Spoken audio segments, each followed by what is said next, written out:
Seguimos hoy día con nuestro tema. Vamos a ir recordando. Nuestro versículo base es Mateo 28, donde dice, ella ni lo busquen ya, ustedes lo saben de memoria, ¿no?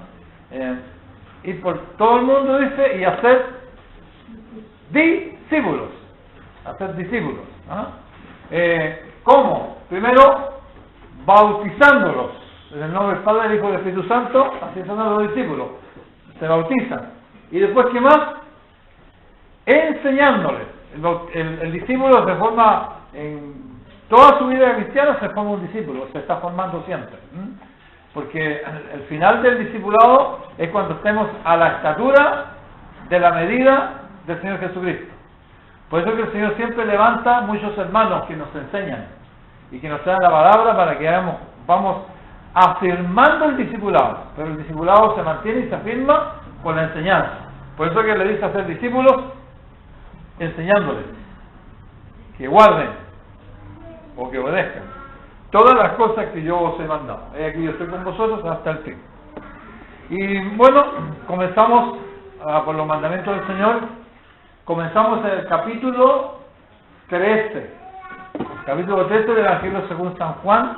Así que los invito al capítulo 13 del Evangelio según San Juan. Y ahí estamos viendo, por decirlo así, la columna vertebral del fundamento de los mandamientos del Señor Jesucristo. Todos los demás mandamientos dependen en gran manera de esto que dio el Señor. ¿Ya? Están desarrollados en las cartas apostólicas. Pero la esencia fundamental de la enseñanza que el Señor Jesucristo le mandó a sus discípulos, está aquí. En el último discurso que hace el Señor. La noche en que fue entregado. Cuando instituyó la primera cena, ese día, Él comenzó a desarrollar y decirle a sus discípulos qué es lo que Él quería.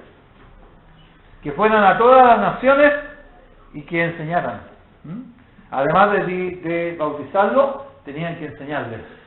Esos son los discípulos. Así que ya a esta altura tenemos una idea, no hemos visto firmemente qué es lo que es un discípulo. Hoy día vamos a ver un poquito más qué es un discípulo. Pero ya sabemos que ¿qué es un discípulo? Un discípulo es una persona que se bautiza. ¿Y qué más es un discípulo? Es una persona que está meditando constantemente en los mandamientos del Señor y los hace y enseña a otros a hacerlo, aunque sea con su ejemplo. Y esa es la misión de la iglesia, ir por todo el mundo y seguir haciendo discípulos. Entonces, en el capítulo 13 hemos visto ya algunos de los mandamientos del Señor. Lo vamos a leer solamente porque ya lo hemos visto. Y vamos a recalcar algunas cosas. Por ejemplo, el versículo primero, esto es muy importante para lo que está enseñando el Señor, dice: antes de la fiesta de la Pascua, sabiendo que su hora había llegado, para que pasase de este mundo al Padre, como había amado a los suyos que estaban en el mundo, que dice, los amó, ¿hasta cuándo? Hasta el fin, parece que dice, hasta el fin. Pero más o menos la idea, lo que dice la hermana, como es hasta lo sumo. Por eso que el Señor Jesucristo es una de las bases del funcionamiento de los mandamientos. El Señor nos amó a nosotros y los mandamientos deben ser una respuesta al amor divino. Bien. Hoy día vamos a ver ¿qué número de hoy día? Pero parece que es el quinto, ¿eh? A ver, tenemos el primero la cena, el segundo ¿cuál era? Lavado los pies, el tercero ¿cuál era? Amados los unos a los otros, como yo he amado, y el cuarto ¿cuál era? Guardar mis mandamientos. Vimos prácticamente la parte capacitoria de esto, pero vuelvo a decirlo, hermanos, que enseñen, tomen estos temas, hermanos, que son tremendamente bendiciones a la iglesia. El quinto mandamiento, capítulo 15, del discurso del Señor en el aposento alto. Aquí es imposible que termine el día, pero gracias a Dios yo estuve dando este estudio hace algún tiempo atrás. Así que voy a comenzar leyéndolo tranquilito para que nos grabemos. El mandamiento dice así en el versículo 4. Dice, ¿cómo dice? Permanecer en mí. Es un mandamiento imperativo. Es un mandamiento que el Señor le da a sus discípulos, que permanezcan en el Señor para que después ellos vayan y hagan otros discípulos y le enseñen a los otros discípulos que también tienen que permanecer en el Señor. Así que vamos a poner mucha atención. Para los que más o menos no están muy familiarizados con el capítulo, yo les voy a decir algunas palabras que son muy interesantes que se llaman a este capítulo. Yo soy la vid. ¿Qué es lo que es la vid? Es el tronco del árbol que nosotros conocemos como la parra o como la viña, ¿ya? El tronco de la parra de la uva. ¿Qué es lo que son los sarmientos? Los sarmientos de la vid, que menciona acá, son unos pedazos de palito que quedan después de la poda, que los maestros que podan la vista dicen voy a dejarle 3 cargadores, ¿ya? Esos que ellos llaman cargadores, ahí donde va a salir la uva, el racimo, ¿ya? Dicen, por ejemplo, cuando van a podar la uva, dicen, pero esta matita tiene mucha fuerza, le voy a poner 4 cargadores para que dé más fruto. Y hay otros que le ponen muchos cargadores y dejan dar la frutita más chica porque no tienen la fuerza.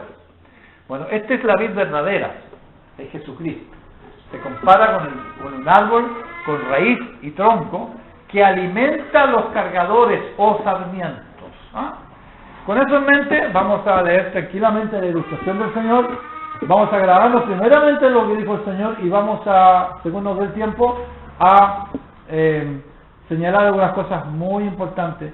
Yo quisiera decir que de todos los mandamientos, yo no me atrevo ni soy quien para decir cuál es el más importante. Pero sí le voy a decir que yo conté al menos como 13 veces la palabra permanecer. Permanecer. Las explicaciones más grandes están aquí. Más que todo lo otro le explica esto. Por lo tanto, pongamos mucha atención porque este mandamiento es muy importante. Acuérdense que estos mandamientos se complementan los unos con los otros. Bien. Versículo primero. Dice el Señor Jesucristo, dice, yo soy la vid verdadera, el tronco de la uva, y con las raíces. Yo soy la vid verdadera y mi Padre es el labrador. Todo pámpano que en mí no lleva fruto, lo quitará. Y todo aquel que lleva fruto, lo limpiará para que lleve más fruto. Versículo 3. Ya vosotros estáis limpios por la palabra que os he hablado. Versículo 4. Aquí está el mandamiento. Permanecer en mí. Inmediatamente lo complementa. ¿No? Hay algo que Él va a hacer si nosotros lo hacemos. Dice, y yo en vosotros. Como el pámpano o la ramita que da fruta, como el pámpano o el cargador, como el pámpano no puede llevar fruto por sí mismo, sino permanece en la vid, así tampoco vosotros, sino permanecéis en mí. Versículo 5 es muy importante. Yo soy la vid, vosotros los pámpanos. Ahí ya ubica, ¿no? Ya dejemos la parrita a un lado, dice el Señor. Yo soy la vid, yo soy la vid. Y ustedes son los cargadores que van a llevar fruto, los pámpanos, ¿no? Entonces dice, yo soy la vid, vosotros los pámpanos, el que permanece en mí y yo en él, lleva mucho fruto. ¿Y qué más dice? Porque separado de mí, nada podéis hacer. Aquí nos presenta la imposibilidad de dar fruto sin Jesucristo, sin la vida del Señor Jesucristo, sin el poder del Espíritu Santo. Versículo 6. El que en mí no permanece, el ejemplo negativo, el que en mí no permanece será echado fuera como pámpano y se secará, y los recogen y los echan en el fuego y arden. Verso 7. Nuevamente, si permanecéis en mí y mis palabras permanecen en vosotros, pedid todo lo que queráis y os será hecho.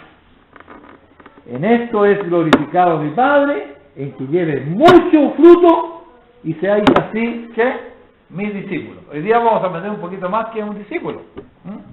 Además de todo lo que nosotros dijimos que era un discípulo, hoy día vamos a recalcar que un discípulo no es discípulo si no lleva ¿qué?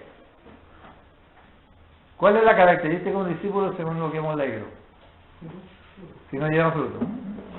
Nadie puede decir que es un discípulo de Dios si no lleva fruto. Lo repito y lo leo. El versículo dice: en esto es glorificado mi Padre, en que lleve mucho fruto y seáis así mis discípulos. En la versión de las Américas aclara más el tema. Dice: en esto conocerán todos que sois mis discípulos, por vuestro fruto. O sea que no solamente el mundo va a saber que somos los discípulos del Señor porque nos amamos los unos a los otros, sino que también va a conocer el mundo que nosotros somos discípulos si llevamos fruto. Y entiéndase por fruto las cosas que nosotros hacemos no en nuestras fuerzas, sino que en conexión con el Espíritu Santo, la palabra de Dios, Jesucristo y el Padre, que es las obras que Dios preparó de antemano para que anduviéramos en ellas. ¿Entiendes? Eso por fruto, ¿ya? Y el que no tiene fruto no es discípulo y no es creyente tampoco. Por eso que el Señor dijo: vayan por todo el mundo. No dicen vayan por todo el mundo y hagan creyentes, no dijo así, porque todos sabemos que hasta Satanás cree y tiembla. Digo, vayan a ser discípulos que se caractericen por su obediencia. Cuando una persona se convierte a Cristo, lo vimos el pasado vez, Dios le da la capacidad que antes no tenía, nos da el deseo y las fuerzas para obedecer a Dios. Y aunque en este mundo nuestra obediencia no es perfecta, pero sí tenemos el poder para hacerlo. Y mientras más nos ejercitamos en la obediencia y mientras más dependemos del Señor, entonces más nosotros podemos dar fruto, ¿ya? Entonces, leo nuevamente el versículo 5, dice: en esto es glorificado mi Padre, en que llevéis mucho fruto y seáis así mis discípulos. O sea, si ustedes llevan fruto, van a conocer que ustedes son discípulos. Versículo 9 dice: como el Padre me ha amado, así también yo os he amado. Y amplíe un poquito el mandamiento acá, ya lo está ampliando desde ya, dice: permaneced en mi amor. Como que le está dando, versículo 10, si guardáis mis mandamientos, es lo que estábamos viendo la vez pasada, ves que se complementa todo. Si guardáis mis mandamientos, dice, permaneceréis en mí, permaneceréis en mi amor, así como yo he guardado los mandamientos de mi Padre, ¿ya? Y he permanecido en su amor. ¿Se fijan que todo es como Jesucristo lo hace? Una de las cosas que tienen que tomar en cuenta los maestros que van a predicar los mandamientos de Cristo, que lo modifiquen, no al estilo del Antiguo Testamento, sino que lo modifiquen según la luz más grande que ha tenido la humanidad, según Cristo nos enseña ahora y según Él los amplió. Siempre el énfasis está en la persona de Jesucristo. Entonces, así como Él ha amado y así como Él ha guardado los mandamientos mostrando su amor al Padre, bueno, así nosotros tenemos que hacerlo. Versículo 11 dice: estas cosas os he hablado para que mi gozo esté en vosotros y vuestro gozo sea cumplido. Vamos a un poquito más adelante leer algo importante que también tiene que ver con los discípulos. Versículo 16 dice: no me elegisteis vosotros a mí, sino que yo os elegí a vosotros y yo os he puesto para que llevéis, para que vayáis y llevéis fruto y vuestro fruto permanezca. ¿Para qué? Para que todos lo que pidiereis al Padre en mi nombre, Él os lo dé.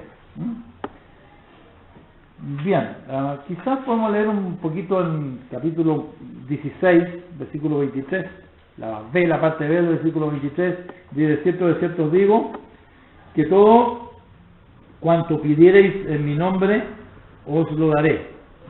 Hasta ahora nada habéis pedido en mi nombre, pedid y recibiréis para que vuestro gozo sea cumplido.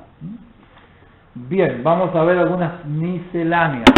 Yo estaba viendo los apuntes que tenía de la vez pasada cuando hablé de este tema, y una de las cosas que nosotros vimos, y quiero recordarlo antes de seguir adelante con el tema, es que en ningún momento el Señor nos manda a nosotros que demos fruto. ¿Cómo vamos a poder dar fruto? ¿Qué tenemos? Los bolsillos vacíos. Nunca nos dice, nunca dice, discípulos, dad fruto. No dice eso, no dice la Biblia. ¿Qué es lo que dice? ¿Cuál es el mandamiento? Permanecer en mí. Ese es el mandamiento, no dar fruto. El fruto es espontáneo. ¿Han visto alguna vez que una rama de la higuera se cae al fondo, se concentra y diga, ahora yo voy a dar fruto, y fruto, y está pensando, meditando, y con el viento se ejercita para que salga fruto? ¿Han visto eso? No jamás. El fruto es espontáneo.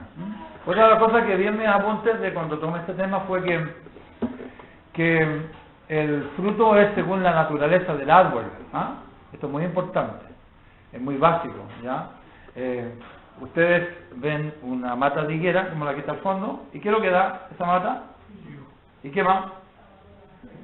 Bueno, como me enseñaron en la escuela, da brevas e higos. ¿Ya? Da brevas con higos. Pero porque la naturaleza de ese árbol es dar brevas. ¿Ya? ¿Usted alguna vez han visto que ese árbol de chirimoya? ¿Por qué no da chirimoya ese árbol? Porque la naturaleza de ese árbol es dar higos, porque la savia es de higo, la semilla es de higo, la naturaleza es de higo, entonces no puede dar chirimoya. ¿Ya? Ahora, si Jesucristo es el árbol y nosotros damos las ramas, ¿cuál es el fruto que damos nosotros? Tienen que acordar. Nosotros tenemos que ser el producto de la vid verdadera y debemos ser cristianitos pequeños. ¿Ya? O sea, cuando se habla de fruto, se está hablando más que de cosas que haya que hacer, porque aunque se hacen muchas cosas, se está hablando de un carácter que implanta Dios en nosotros, en la nueva criatura. O sea, una persona que da mucho fruto no es una persona que trae a la gente a la escuela dominical, que predica todos los días, no, es una persona que manifiesta lo que viene en la raíz y está en el árbol, manifiesta la vida de Cristo. La naturaleza del fruto del cristiano es la vida del Señor Jesucristo.